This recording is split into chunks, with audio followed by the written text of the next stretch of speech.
Hi, here's Björn from Ragnarock Open Air. We are here with our Indian friends, Kryptos. They were on stage before the band Ahab. And first of all, we like to greet our friends in India.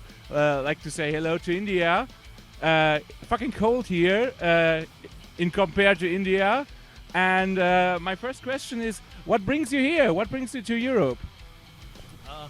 We actually had a small tour in Europe this time with Death Angel, and we're playing a couple of gigs with them.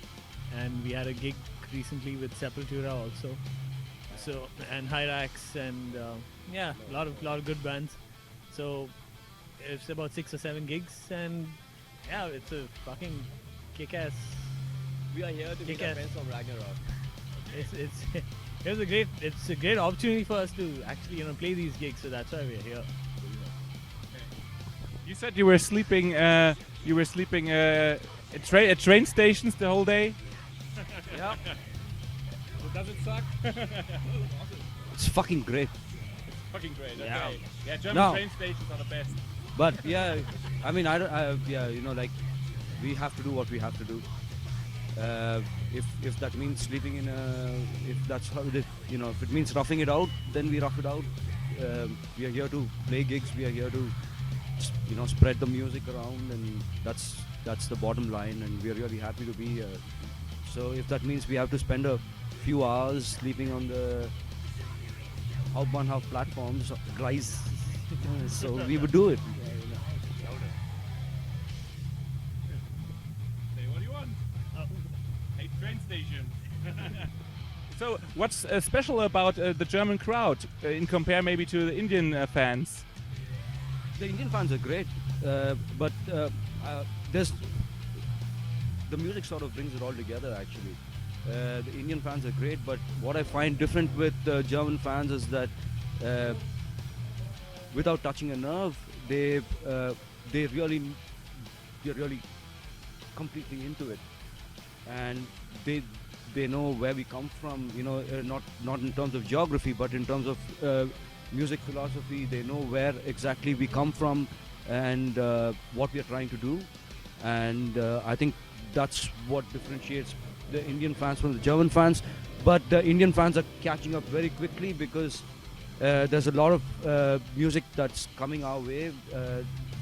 You have the internet that is exposing them to different forms of music as well, and India is picking up. We are about 5 years behind, but I think we are going to catch up very soon.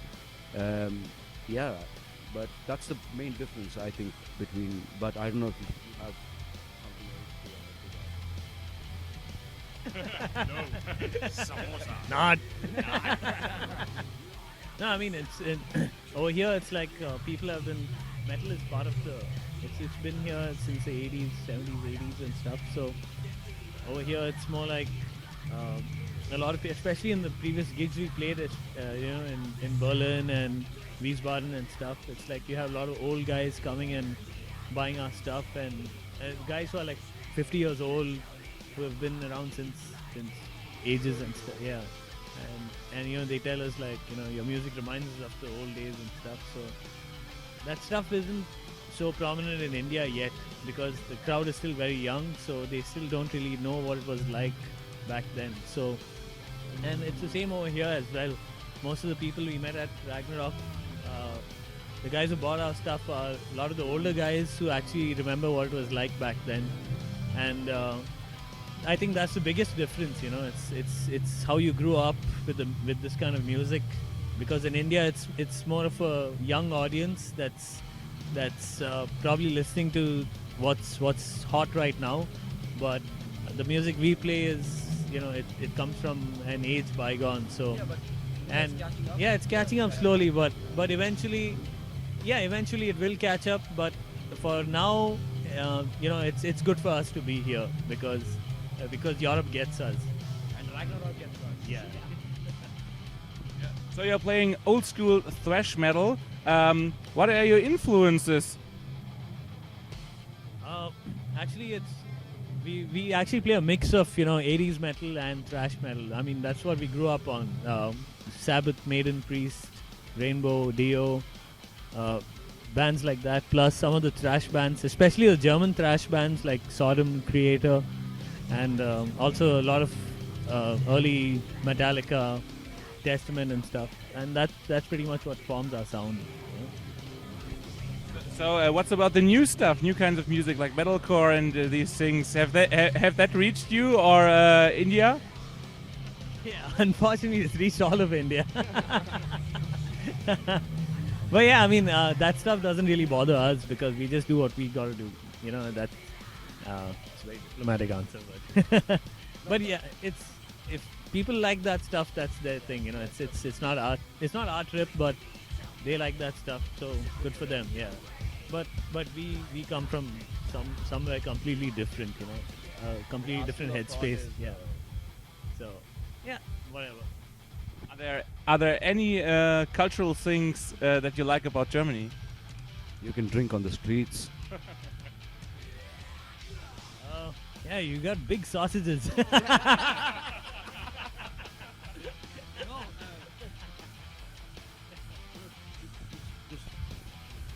To sort of get serious about it, I think what I like about Germany is that, or Europe or whatever, but more is that there is freedom and people respect freedom, and they know where freedom, how much what they can and cannot do, and which is why you can actually have fun the right way, and people know not to abuse the freedom that they have, and that sort of makes it very cohesive for the entire society, I guess. But that's my point of view. I don't know. I personally think over here, like I can walk around on the streets with my hair open and a jacket, and nobody's gonna look at you and say, "What the fuck is wrong with you?" But in India, if I walk around, people point fingers at us, and they don't really get what we are really into. So over here, as Kanik was saying, that there's a lot of freedom in terms of what you personally like. What is your whatever you like in your life, you can choose to be whoever you want, and there's respect for that. There's respect for labor. There's respect for life in general. So that way, it's a very big difference. And freedom, yes, it's one thing which is like we really feel it when we come over here. It's great to have you here, guys. We had a great time back in India. You know, we went to India at Bangalore Open Air to see you guys, and yeah, it's kind of a friendship thing now. Yeah, last question: what German words you learned already? Nächste Halte, Frankfurt. Ausstieg links. I think we can order fried chicken in German now. Ein Händchen und zwei Pommes. Du bist eine wunderschöne Frau. Saufen. Thanks for the interview. Maybe we will see you guys again here at Ragnarock Open Air.